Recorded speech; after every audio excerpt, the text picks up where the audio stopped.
मौका को मत जाने दीजिए हाथ से।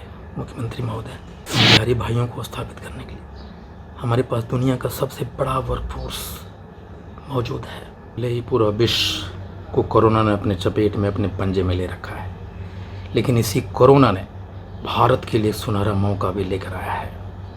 चीन की बेनकाब होता हुआ चेहरा पूरे विश्व समुदाय के सामने है और इसकी खामियाजा चीन को भुगतना पड़ेगा।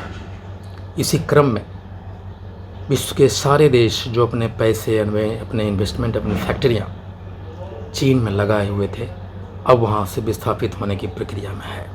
इसकी शुरुआत अमेरिका, साउथ कोरिया और जापान ने कर दी है। बाकी लोग उनके उसी क्रम में लगे हुए हैं। दोस्तों, इन सारे विस्थापित होती कंपनियों के मालिकों ने, देशों ने अपनी इच्छा भारत आने की जाहिर किया है। उसके बहुत सारे कारण हैं। एक कारण तो यह है कि हमारे प्रधानमंत्री आदरणीय नरेंद्र मोदी जी शुरुआती दौर में लगभग सभी देशों का दौरा किया और सभी देशों के साथ एक मैत्री संबंध स्थापित किया। दूसरा, इस कोरोना महामारी में हमने दिखाया है कि हम किस तरह इंसानियत के लिए पूरे विश्व के देशों के साथ हैं। हमने लगभग 32-35 देशों में मलेरिया की दवाएं भेजी, हमने आर्थिक पैकेज दिया और हमने उनको सहायता करने के लिए अपने हाथ बढ़ाए। साथ ही हम भारतीयों का अतिथि देवो भवः का कैरेक्टर के साथ जीना भी इस तरफ एक कदम बढ़ाता है। दोस्तों, हम भारतीय पूरे विश्व को दिखाया है कि हम कभी भी अपने मेहमानों के साथ, अपने दोस्तों के साथ, अपने पड़ोसी के साथ धोखा नहीं करते। ये सारे गुण हैं जो उन कंपनियों को भारत की तरफ अपना रुख मोड़ने के लिए, सोचने के लिए मजबूर किया है। जब भारत के लिए मौका आया है तो हमारे आदरणीय मुख्यमंत्री महोदय श्री नीतीश जी के लिए भी एक मौका है। इस कोरोना में हमने देखा है कि किस तरह हमारे मजदूर बिहार के बाहर जानवरों की तरह अपने जीवन व्यतीत कर रहे हैं। हमने देखा है कि 20 लाख से अधिक मजदूर, उनके वीडियो के माध्यम से हमें जानने का मौका मिला है कि जानवर से भी बदतर जिंदगी जीते हैं। उन्हें स्थापित करने के लिए इस कोरोना एक मौका दिया है नीतीश कुमार जी को। इसलिए आगे बढ़िए नीतीश जी।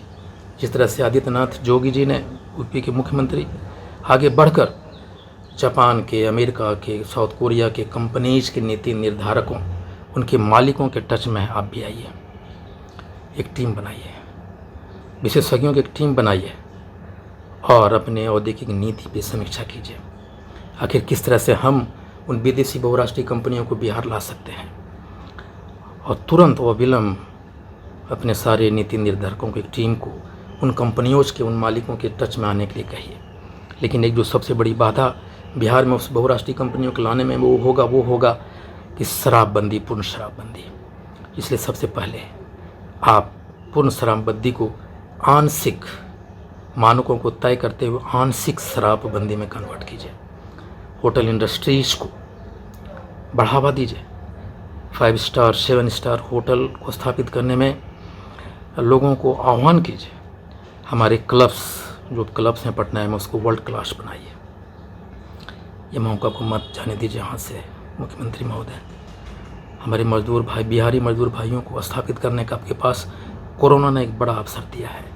आगे आइए और बिना समय गंवाए अपनी टीम को सक्रिय कीजिए। जापान, अमेरिका, साउथ कोरिया, अन्य देश के जो अपनी फैक्ट्रियां चीन में लगाए हैं, उनके मालिकों से तुरंत संबंध स्थापित कीजिए, उन्हें न्योता दीजिए। ये मौका मत जाने दीजिए हाथ से। हम बिहारी भाइयों को स्थापित करने के लिए हमारे पास दुनिया का सबसे बड़ा वर्कफोर्स मौजूद है। इसलिए आइए और हम बिहारियों की आवाज़ सुनिए, और चीन में जो 90% कंपनी भारत आएंगे, उसमें से कम 50% कंपनीज को बिहार लाइए।